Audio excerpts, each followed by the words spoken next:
रोकना है तो खिड़की और दरवाजों को बंद करना पड़ता है,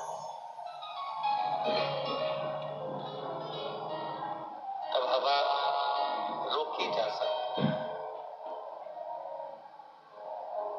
तो शिव महापुराण की जो कथा कर रही है, भगवान शंकर का जो चरित्र कह रहा है, शिव तत्व कह रहा है, शंकर की पवित्र कथा कर रही है, शिव महापुराण की कथा कर रही है कि इस संपूर्ण जीवन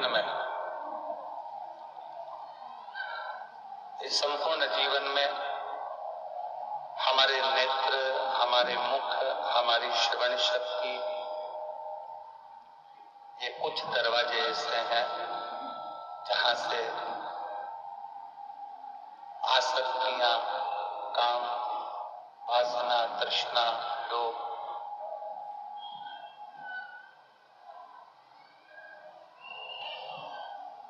ये सब प्रवेश करते चले जाते हैं।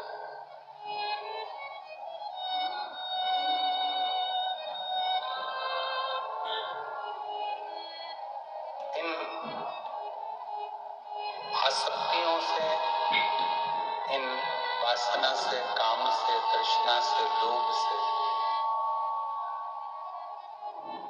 बचने के लिए एक जो दरवाजा है, नेत्र का दरवाजा, इसको थोड़ा सा ध्यान में और दर्शन में लगाओ।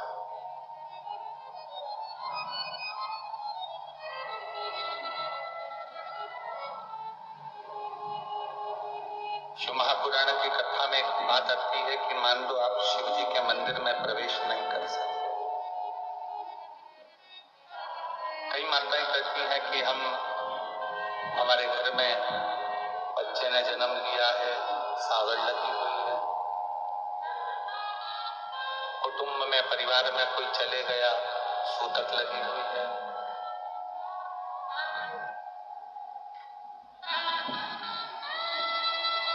तो फिर शिव नाम हम कैसे लें?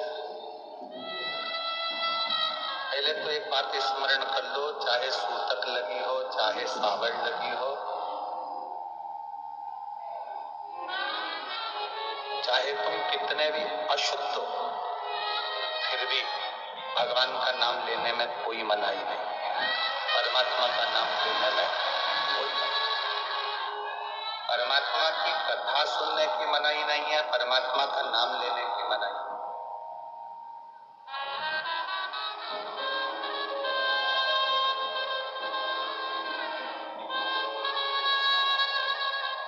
जब कोई मर जाता है तो कौन सी पुराण होती है?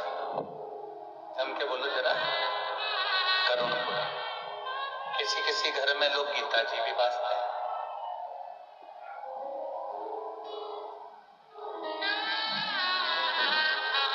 आवाज नहीं आ रही है कि एलईडी बंद है?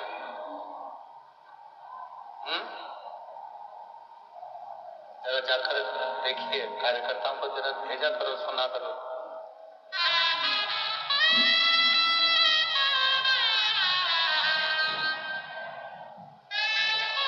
एलईडियां बंद है क्या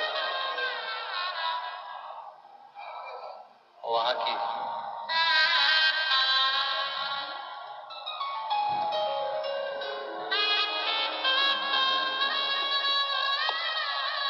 अगर कोई कमी हो जाती है तो भी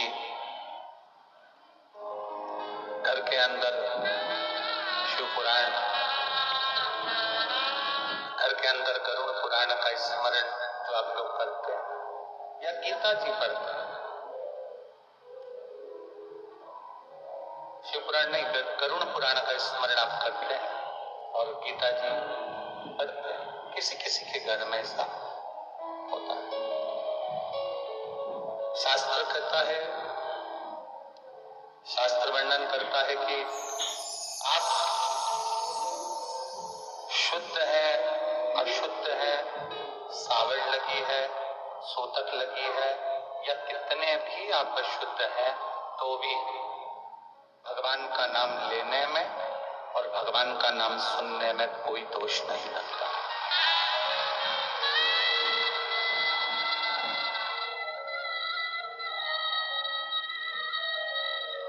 भगवान का नाम लेने में भी कोई दोष नहीं है और भगवान का नाम सुनने में भी कोई दोष नहीं। खूब सुनो।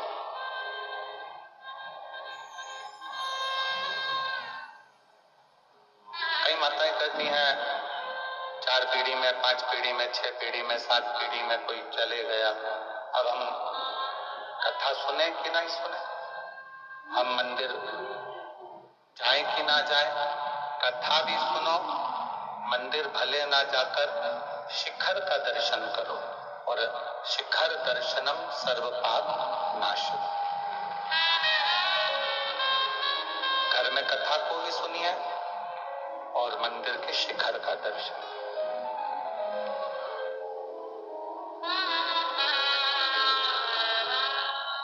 फिर किसी ने कहा कि मान लो रजस्वला धर्म आ गया, रजो धर्म आ गया, और रजस्वला धर्म में हम कथा सुने कि ना सुने? सुनो। सत्संग चैनल के माध्यम से, यूट्यूब के माध्यम से कथा का सत्संग श्रवण करने में कोई दिक्कत नहीं, सत्संग की कोई मना नहीं। जिस समय पर द्रौपदी का केश खींचा गया था उस समय द्रौपदी रजस्वला थी, रजो धर्म से थी।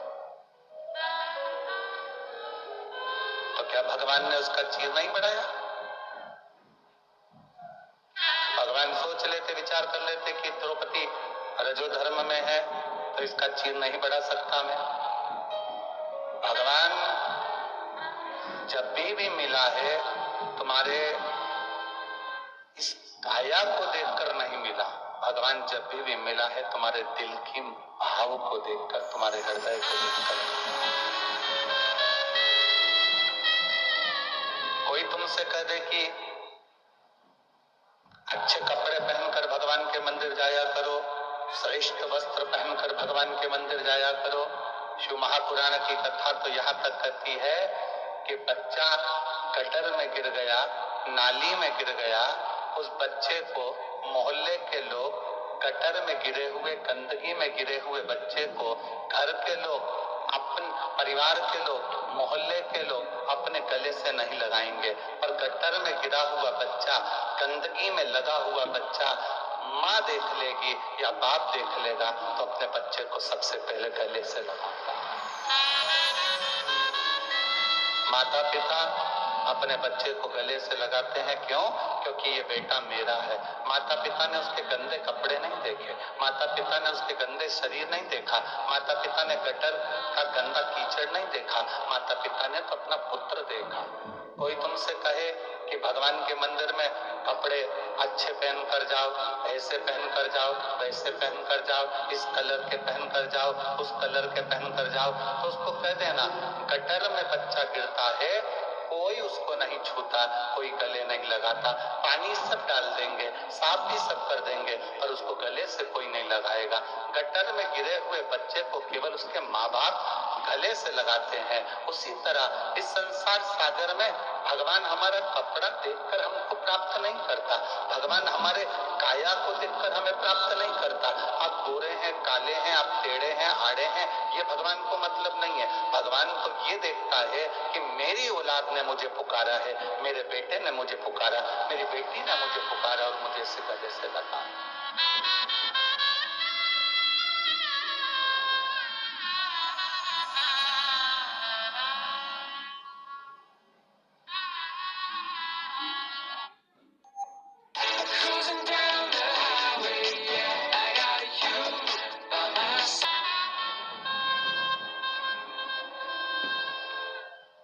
किसी ने एक प्रश्न किया, गुरुजी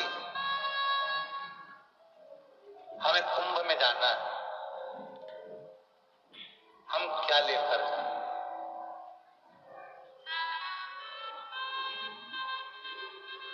हमें अगर कुंभ में जाना है, कुंभ में हमें पहुंचना है तो हम क्या लेकर जाएं? हमारा निवेदन है, तुम कुंभ में जा रहे हो, कुछ लेकर जाओ, चाहे मत लेकर जाओ, और अपना दिल लेकर जरूर जाना।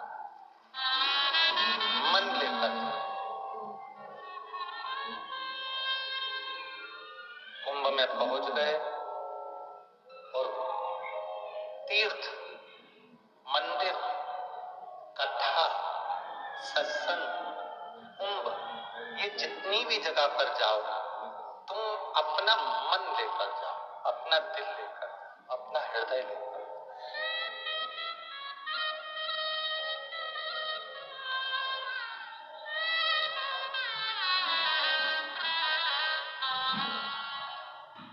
अपना दिल लेकर जाइए।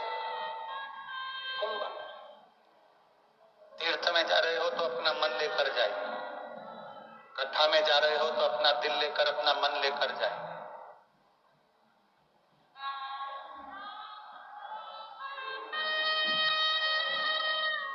कुंभ में पहुंच गए और वहां से आने के बाद लोगों से कह रहे हो कि वहां तो इतना ऐसा हो गया, दर्शन करने गए तो मन में आ गया तो लोगों से कह दिया वहां तो ऐसा हो गया। आप यहाँ आ गए कथा में, और कथा में आने के बाद आपने कह दिया कि वहां भैया बहुत धूप थी, ऐसा था वैसा था, और अन्य बातें आप लोगों ने कही। श्रेष्ठ कथा में, सत्संग में, भजन में, कीर्तन में, स्मरण में, प्रभु के नाम में, प्रभु की भक्ति। आप जब जाओ तो अपना पूर्ण हृदय रखकर, पूर्ण दिल रखकर जाओ, पूर्ण मन रखकर जाओ। मंदिर से वापिस घर जाओ तो मंदिर की कभी बुराई मत करना। तीर्थ से घर जाओ तो तीर्थ की कभी बुराई नहीं करना। शिव महापुराण से घर जाओ तो शिव महापुराण की कभी बुराई नहीं करना, कभी नहीं। चौथा, इन तीन से भी बढ़कर एक चौथा स्थान है जहां की बुराई नहीं करी जाती। वो चौथा स्थान है, एक पिता अपनी लड़की का विवाह कर रहा हो और उसके विवाह में तुम गए हो, कोई कमी अगर रह जाए तो उस बाप की बेटी के विवाह की कभी बुराई मत करना। ये चौथा स्थान। एक बाप ने अपनी बेटी की शादी करने में कितना कितना जोड़ा होगा, कैसे कैसे जोड़ा होगा। एक माँ ने अपनी बेटी की विदाई करने के लिए कमाया होगा कि वही जानती है।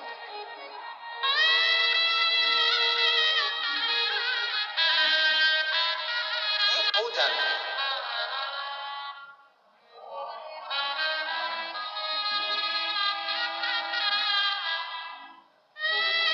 300 रुपए की एक भोजन की प्लेट बफेट, 500 रुपए की एक बफेट की प्लेट भोजन की। वो भोजन की प्लेट 500 रुपए की प्लेट उठाई और 500 रुपए जुड़ गए। केटरिंग वाले ने 300-500 रुपए जोड़ दिए, एक प्लेट उठी और जुड़ गई। अपने छोटे छोटे बच्चों को ये उपदेश दो कि एक प्लेट उठाने पर किसी गरीबड़े के, उस बाप के बेटी के घर में 500 रुपए खत्म हो गए।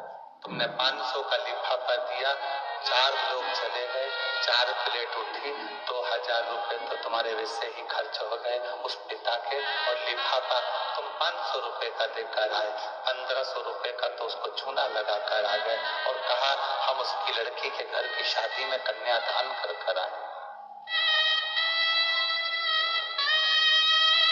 हम बेटी की शादी में कन्यादान कर आए? नहीं, नहीं।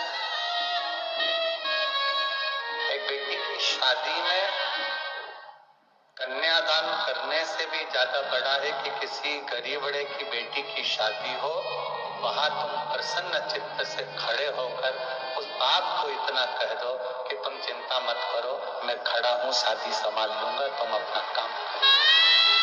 ये श्रेष्ठता है।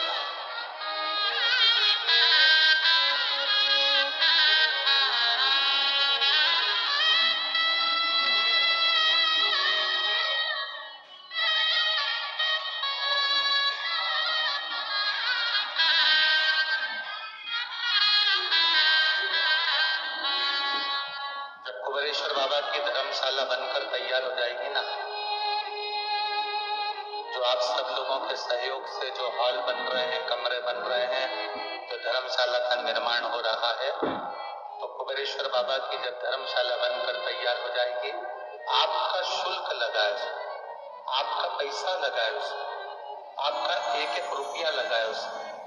उस धर्मशाला का एक नियम रखेंगे कि किसी बेटी की अगर किसी बाप को शादी करना है तो वहाँ 25-30 लोगों को लेकर आए, लड़के वाले भी 25-30 आए, उनके भोजन की व्यवस्था भी समिति निःशुल्क करेगी, कन्यादान दहेज देने की समिति व्यवस्था करेगी, उस बेटी को दहेज भी समिति देगी और आए हुए बारातियों का भोजन भी समिति कराएगी और बेटी की विदाई भी समिति करेगी।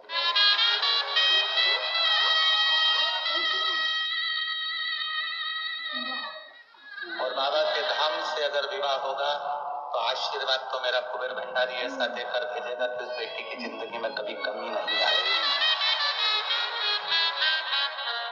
दहेज भी बाबा देगा, समिति देगी, 25 लड़के वाले 25 लड़की वाले आएंगे, आराम से शादी करेंगे और दहेज भी उनको देकर बाबा विदा करेगा। और आशीर्वाद मेरा कुबेर भंडारी इतना देगा कि उसके जीवन में कभी लक्ष्मी की तो कमी आने वाली नहीं, कभी तुम्हारे द्वारा बनाया गया वो धर्मशाला, तुम्हारे द्वारा निर्माण करी गई वो भवन, तुम्हारे द्वारा बनाया गया। लोग कहते हैं गुरुजी हमको कमरा बनवाना है, हमने कहा कि अगर कमरा अगर पूरा हो गया है तो जो हाल बन रहा है उस हाल में आपका अगर कोई सहयोग राशि लग सकती है तो लगा लो। आने वाले समय में जब इतनी बेटियों की शादी उस धर्मशाला से आपके छत के नीचे होगी तो शायद थोड़ा सा पुण्य आपके भी भाग्य में आ जाए, थोड़ा सा।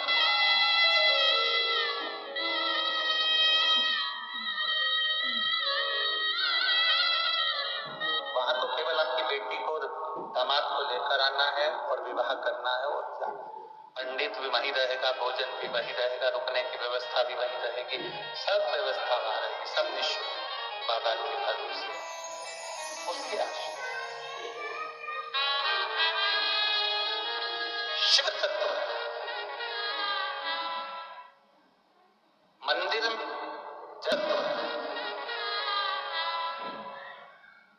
मंदिर में जल चढ़ाकर वापिस लौटो तो बुराई मत करो, तीर्थ से दर्शन कर कर पहुंचो तो बुराई मत करो।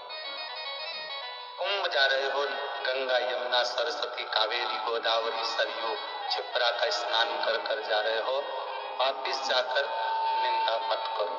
और चौथा स्थान जो मूल है, किसी बेटी के विवाह में अगर जा रहे हो तो उसके घर में अगर खाने की थोड़ी कमी पड़ जाए, कोई व्यवस्थाओं में कमी पड़ जाए, कोई कमी रह गई है तो उसको नजरअंदाज करो और उस बेटी के विवाह की बुराई कभी मत करो, क्योंकि वो अपनी बेटी है, अपने गांव की बेटी है, अपनी बेटी। मेरी जीजियों, मेरे जीजाओं, मेरे बेटा बेटियों, आप लोग आज के समय में जानते हो नहीं जानते हो हमें नहीं मालूम, पर यहाँ जितनी मेरी बुजुर्ग माताएं बैठी हैं या बुजुर्ग पिता बैठे हैं, जो मेरे भाऊ बैठे हैं, जो मेरी आई बैठी हैं, इनसे पूछिएगा कि पुराने समय में गांव में अगर एक लड़की की शादी होती थी तो पूरे गांव के लोग उसमें मेहनत कर कर पूरे गांव के लोग बारात को संभालते थे और ऐसा लगता था कि गांव में किसी एक की शादी नहीं, पूरे गांव की बेटी की शादी होती थी, पूरे गांव।